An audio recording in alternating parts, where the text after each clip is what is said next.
سلام. اوس هم د 11 بجو خبرونه.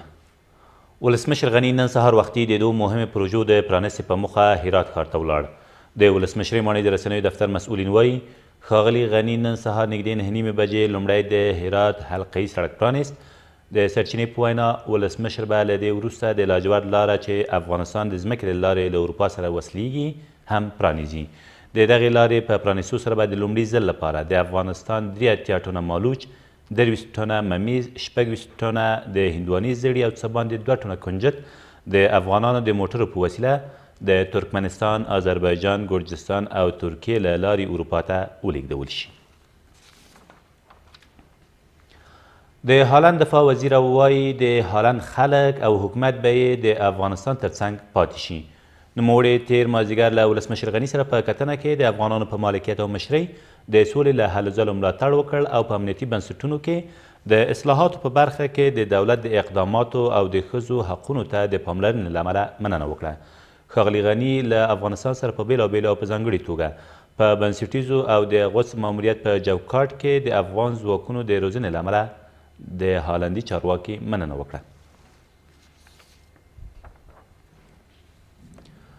له دې سره سم د هالند دفاع وزیر د ملي یووالي حکومت له اجرایي سره په کتنه کې ویل هیواد یې د غوڅ ملاتړ ماموریت په چوکاټ کې له افغانستان سره خپلو پوځي او اقتصادي همکاریو ته دوام ورکوي.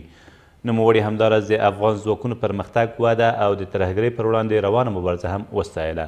په دې کتنه کې چې تېره ورځ په سپیدار ماڼۍ کې ترسره شوه، د ملي یووالي حکومت اجرایي رئیس د دواړو هیوادونو د اړیکو د پیاوړي کېدو او د افغان ځواکونو پر تجهیزېدو ټینګار وکړ. د ملي پوځ یوه چورلکه د فاریاب په پښتونکوټ ولسوالۍ کې رانسکوره شوه. د ملي دفاع وزارت ویاند وایي دغه چورلکه چې د یادې ولسوالۍ د سرحوض سیمې یو شمېر کورنۍ میمنې ښار ته لیږدولې، خو ته بیرته جګېدو پر مهال د تخنیکي ستونزو له امله بیړنۍ ناسته وکړه او په ترڅ کې چورلکه یو څه زیانمنه شوې ده.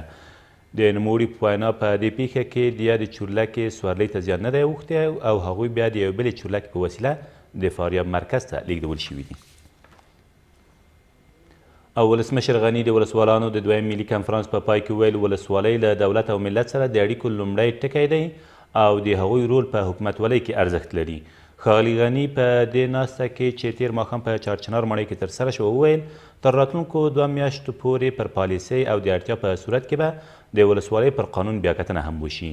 نوموړي د ولسي تړون پروګرام پر مؤثریت ټینګار وکړ او زیاته کړه چې تر 3 راتلونکو کلونو به وړې او منځنۍ اوبه مدیریت شي. دا تر دې مهاله وروستي خبرونه، تر بیا مو الله مل.